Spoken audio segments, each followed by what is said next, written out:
Hello friends, welcome to so happy.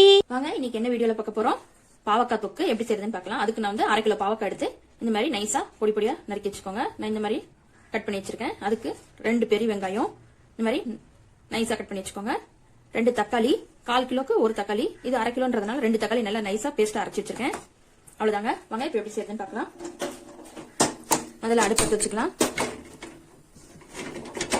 ஒரு அடிகனமான வானல் வச்சிருக்கேன். ஒரு 5 டேபிள் ஸ்பூன் கடலை எண்ணெய் சேர்த்திக்கோங்க. பாருங்க, எண்ணெய் சூடு ஏறிடுச்சு. 1/2 டீஸ்பூன் கடுகு உளுத்தம் பருப்பு, கடலை பருப்பு சேர்த்திக்கோங்க.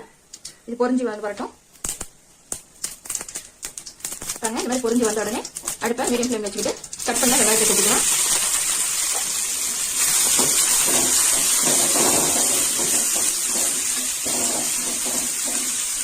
வெங்காயம் வந்து சீக்கிரம் வந்துங்கிறதுக்காக ஒரு 1/2 டீஸ்பூன் உப்பு சேர்த்திக்கோங்க.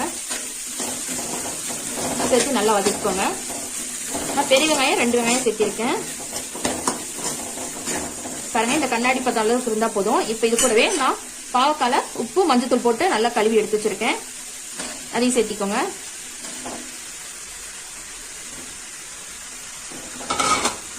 இதையும் சேர்த்து நல்லா கலந்து விட்டுறலாம்.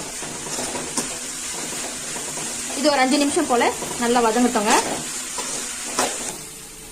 பாருங்க, 5 நிமிஷத்துக்கு அப்புறம் இந்த மாதிரி காயெல்லாம் வெங்காயம் எல்லாம் ஒன்னா சேர்ந்து வதங்கிச்சு. விட்டு விட்டு கிளறி விட்டுட்டே இருந்தீங்கன்னா அடி பிடிக்காது, இல்லைன்னா அடி பிடிச்சிக்க ஆரம்பிச்சோம். ஏன்னா நம்ம ஆயில் கம்மியா தான் சேர்த்திருக்கோம், அதுக்காக.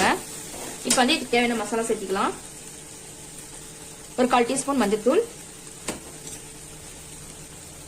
1 டேபிள் ஸ்பூன் மிளகாத்தூள். நீங்க காரத்துக்கு தகுந்த மாதிரி மிளகாத்தூளை கூட்டிக்கலாம். நான் வந்து காரம் அதிகமா இருக்குன்றதுக்காக நான் 1 ஸ்பூன் மட்டும் போட்டிருக்கேன்.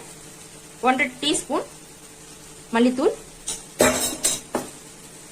நம்ம ஏற்கனவே வெங்காயம் வதங்கிறதுக்கு உப்பு போட்டிருக்கோம். இன்னும் கொஞ்சம் 1/4 டீஸ்பூன் தூளுப்பு சேர்த்துக்கோங்க. சீரகம் வந்து பொடி பண்ணி வச்சிருக்கேன், அது ஒரு 1/4 டீஸ்பூன். இது சேர்த்து நல்லா கலந்து விட்டுறலாம். கலந்து விட்ட பிறகு நான் இந்த அரைச்சி வச்சிருக்க தக்காளியை இது கூடவே சேர்த்துக்கோங்க.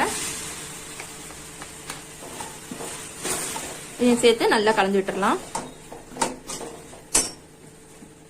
ஒரு கொத்து கருவேப்பிலை சேர்த்துக்கோங்க. தண்ணி ஊத்தக்கூடாதுங்க. தண்ணி ஊத்தாமே இது அப்படியே ட்ரையாவே வறுத்து எடுக்கணும். அப்பதான் நல்லா இருக்கும் பாவக்காய் தொக்கு. இந்த மாதிரி நல்லா கலந்து விட்டுட்டு ஒரு தட்டு போட்டு மூடி வச்சிடலாங்க. அவ்வளவுதாங்க. ஒரு 2 நிமிஷம் கழிச்சு நம்ம காயை பெரட்டி விட்டுட்டு மறுபடியும் மூடி வச்சிருங்க. ஒரு 5 நிமிஷம் காய் வேகட்டும். அவ்வளவுதாங்க. ஒரு 5 நிமிஷம் போல நான் இடையில ஒரு 2 தடவை கிளறி விட்டுட்டேன். அப்பதான் பாருங்க அடி பிடிக்காம வரும்.